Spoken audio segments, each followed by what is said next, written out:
Hey, what's going on, everybody? It's Jonathan and Dave Bergio here to bring you Financial Fitness Friday. One of the things we're going to talk about today is money velocity, right? Everyone talks about compounding interest and how it's the eighth or ninth wonder of the world, but there's something that is just as equally important to understand because it can really determine how well you do, how profitable your business is, and that's money velocity. All right. And the idea and the premise is the quicker you can accelerate money velocity too, the more money you have the opportunity to make. Okay. And I want to just kind of go into how this works because a lot of people miss this concept. All right. Let's say you have two business owners.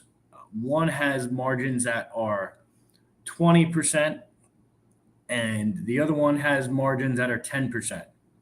Okay. On paper, it just looks like, hey, the guy that has the higher margins, he's going to have the more profitable company. But the one thing you guys that people don't factor in is money velocity. So if the guy that has 10% margins for each product or for each piece of inventory he has, if he turns that inventory over 4 times in a month, okay,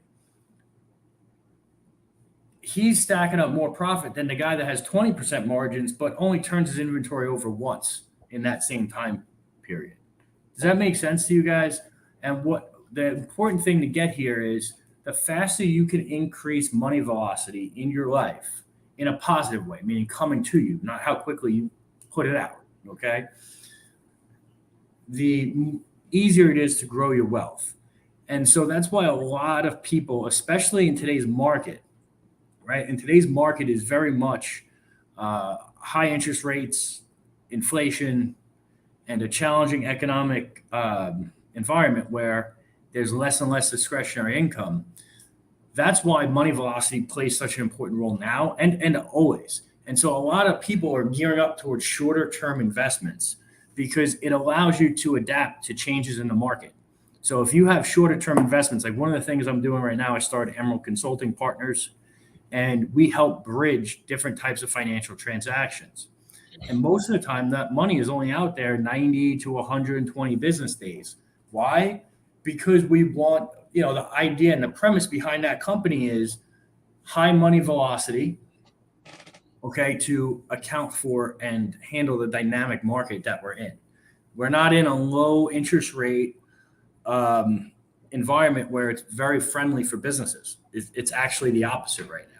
All right. So anytime you can increase your money velocity, that's something you want to do. Give you a perfect example of this, okay, for investment purposes and what most people are doing today. This could be the difference between, let's say you buy a 4-unit, okay, or a quad. You buy a quadplex, right? So you have 4 rents, but they pay you monthly. Well, if you're comparing that to, let's say, an Airbnb, the Airbnb is almost as a daily or weekly rental, and it's at a higher rate. So they are that's the equivalent of them being able to turn over and being more adaptive to a market, to a rental market. Whereas when you have a quadplex, okay, those are long-term tenants, long-term rentals, and you're probably doing at least a year lease. So you can only adjust your rents on a yearly basis, right? So you're increasing each and every year. Whereas with a short-term rental, like an Airbnb or a VRBO, you basically have the ability to dynamically adjust your rates based on the day of the week and based on the season, the week, the month, holiday weekends. So there's a little bit more control and you have higher margins because you have more money flow and you have an increased velocity of money flow with short-term rentals. Does that make sense, Dave?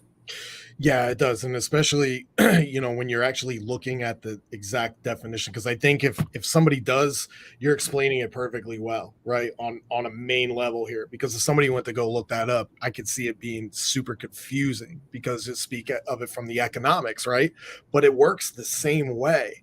If you're correlating how kind of you're going in a linear way with, okay, we got rents, we know that's consistent, right? We got Airbnb, we're accelerating that at a higher level, and I'm sure there's other things you could put into it, use the Airbnb example to make that even quicker. Well, what else can you put in there? Well, now you could probably create a cleaning company service too, right? To the outsource that. Now kind of free to clean your Airbnb rentals, maybe some type of linen washing company, right? So there's more verticals with that. Well, yeah, now you're talking about vertical integration, controlling the aspects. Yeah. Right. But even that velocity of money, like perfect definition, velocity money is a measurement of the rate in which money is exchanged in an economy, right? Mm-hmm. So it's your own personal economy. A lot of people, when they think of economy, they think of the country as a whole. Well, you have your own personal economy too, and it works the same exact way. So when you see this, don't be like, oh shit, well, is that government? Like, what does that mean? You know what I'm saying?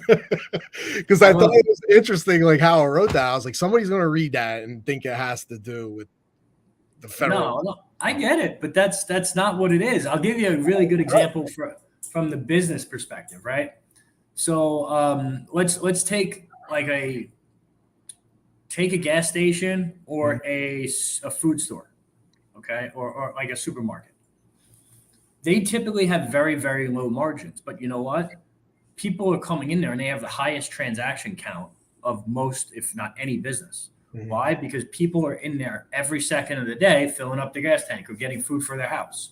Okay, so they have low margins, but they have so many transactions that over time it makes up for it, and they're increasing their money velocity, right? Whereas, let's say a consultant, right? I guess a high ticket consultant, they probably don't have a lot of transactions, okay? Mm-hmm. But they, it's once a month, or it's, hey, they're paying for this hour, or, they have a year-long contract. Those are just some of the examples. There's not as many transactions. They have higher margins, but they don't have the money velocity, right? Your profit is always going to be determined by, hey, what is your money velocity times your profit margins, right? And then you're going to subtract your cost or cost of goods sold. So there are certain things that you can control, right? From a business perspective or from an investment perspective, right? If you increase your margins and you keep your money velocity the same, you'll make more profit. But if you keep your margins the same and you increase your money velocity, you're obviously still going to increase your profit. Now, if you can increase both the frequency and the flow of money, and you increase your margins, now you're supercharging your profits, right? Same thing for investments, right? It's a very easy concept that a lot of people do not take into account because no one talks about it. Like, we weren't taught this in school. Yeah. And I think another thing, and if you agree on this or not, but I think velocity, if you want to switch that, if that makes a little more sense, volume. So velocity of like Airbnb, well, that's a more volume in, right? You're talking daily, weekly, as opposed to monthly, so if that kind of makes sense, I don't know what your take is on that. It does, but it's also the frequency of transactions, right? Like, right. So if you increase that, because like investing, right? If let's just say I put out my money and I get 10 points for 6 months. Mm-hmm. Okay. Hard money. Well, what happens if I can change that to, I'll do 8 points or 7 points for 3 months? Mm-hmm. What's going to be more profitable? Well, the shorter term deal is going to be more profitable because I'm going to be able to keep flipping that over and over and over again. So over the course of time, all you have to do is multiply it by 4 over a year, right? Yep. I'm looking at picking up 28 points is actually more because it would compound. But for layman's math, I'm picking up 28 points over the course of 12 months as opposed to 20. All in the numbers, baby. What? All in the numbers, baby. It's all in the numbers. Okay? So just keep that in mind. And the reason why this relates is it also works very similar with borrowing money too. Okay? So typically when you borrow money, you go out longer. It may cost more, but you have more time to utilize that money, which means you have more time to flip whatever you're doing with that money. Mm-hmm. Okay? Which means that you can have increased profits by using somebody else's money. This all plays in. Okay? And a lot of people don't understand this, and this is part of what we do on the integrated side when we're reviewing different programs, right? and reviewing cost of capital. That's why invoice factoring is so powerful for people looking to grow their business. All right. And all this stuff, guys, is on my YouTube if you guys want to go check it out. And then, man, that's really it, guys. So, Dave, you got anything to add? No, man. Give this guy a shout out and congratulations. Happy Father's Day on that truck, buddy. That's Oh, thank you. Yes. Happy Father's Day to you too. Thank you, brother. This is the first thing I bought. I needed another vehicle, right? And now the one that's almost paid in full. Okay. By the way, guys, is it financially responsible for me to get that truck? Not really, but everybody needs it. No, everyone doesn't need it. Listen, this is Financial Fitness Friday. Okay, I can afford it, no problem.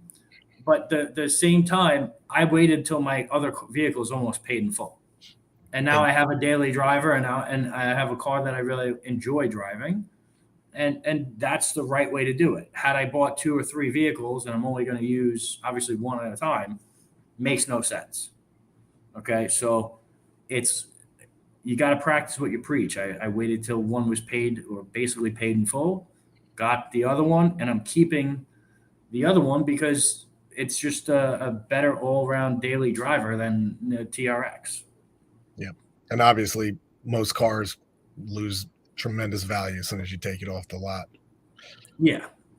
But Scott, shout out to Scott Simons. He definitely got me a smoking deal. That's awesome. By the way, I haven't even signed the paperwork yet. Dude, that's super cool, man. Yeah, dude, this is the second car I got from him, and every time he just comes through.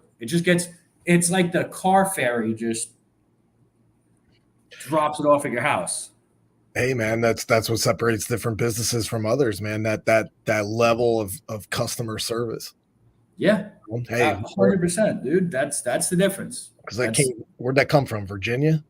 Yeah. Yeah. Hey, throw it on a truck, send it to Florida, man. Here you go. Oh, send it later. All right, guys. Hey, appreciate you guys. Thanks for tuning in. Share this with someone who needs to hear it, and we will catch you Monday on Mindset Monday. Be great, y'all.